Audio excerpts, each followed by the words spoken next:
नमस्कार दोस्तों, आज हम देखने जा रहे हैं what is Ayurveda and basic concept of Ayurveda. Ayurveda का मतलब क्या होता है? आयु प्लस वेदा, दो शब्दों से मिलकर बना होता है, जिसमें आयु का मतलब है लाइफ और वेदा का मतलब है नॉलेज अथवा साइंस। तो हम कह सकते हैं कि आयुर्वेदा का जो मतलब होता है वो होता है आयु का ज्ञान या साइंस ऑफ लाइफ, यानी लाइफ की जो विज्ञान होती है उसे आयुर्वेदा कहते हैं।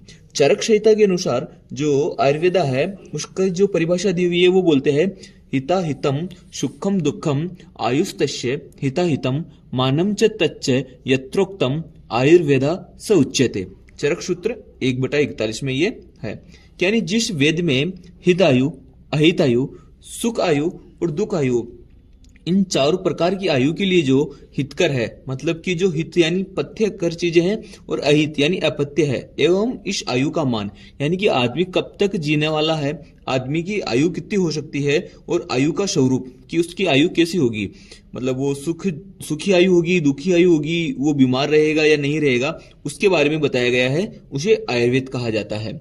अष्टांग हृदय के अनुसार अब हम देखते हैं कि आयु की परिभाषा क्या दी गई है, यानी आयु कामे माने न धर्मार्थ सुख साधनम आयुर्वेदो उपदेशेषु विधेय परमाधर है। ये अष्टांग हृदय सूत्र स्थान में 1/3 श्लोक है ये।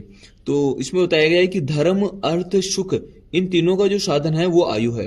इस आयु की कामना करने वाले पुरुष को आयुर्वेद में बताए गए जो उपदेश है उनका परम यानी विशेष रूप से आदर करना चाहिए। अब हम बात करते हैं कि आयुर्वेद का प्रयोजन क्या है। आयुर्वेद का प्रयोजन है कि प्रयोजनम चास्य स्वस्थस्य स्वास्थ्य रक्षणम आतुरस्य विकार प्रशनम च, यानी कि जो आयुर्वेद का प्रयोजन है वो है कि जो स्वस्थ व्यक्ति है उसके स्वास्थ्य की रक्षा करना है, मतलब जो स्वस्थ है उसको हेल्दी बनाए रखना है, और जो आतुर जो रोगी व्यक्ति है उसके रोग को प्रशमन करना है, यानी उसके रोग का दूर करना है, यही आयुर्वेद का प्रयोजन है। आयुर्वेद को अर्थववेद का हिस्सा माना गया है और ये लगभग 5000 साल पुराना सिस्टम माना गया है। अब हम बात करते हैं व्हाट इज आयु। आयु क्या है? आयु के बारे में बताया गया है कि शरीर इंद्रिय सत्वात्म संयोगोधारी जीवितम नित्यगश्च अनुबंधश्च पर्याय आयु रुच्यते। चरक सूत्र 1/42 में ये बताया गया है, यानी जो आयु है उसको 4 चीजों का संयोग माना गया है, शरीर, इंद्रिय, मन और आत्मा।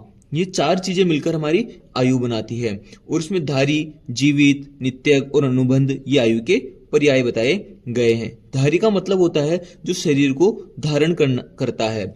जीवित का अर्थ होता है जो प्राणों को जीवित रखता है। नित्यग नित्य ही क्षण क्षण में गतिशील होते हुए चलने वाला, उसे बोला जाता है नित्यग। और अनुबंध का मतलब होता है जो पूर्व काल का जो जीवन रहता है उसको उत्तर काल के जीवन से, यानी हमारे पूर्व जन्म को इस जन्म के साथ जोड़ने वाला सर्वाधिक संयोग रूप से बांधे रखता है, उसे ही हम अनुबंध कहते हैं। धन्यवाद।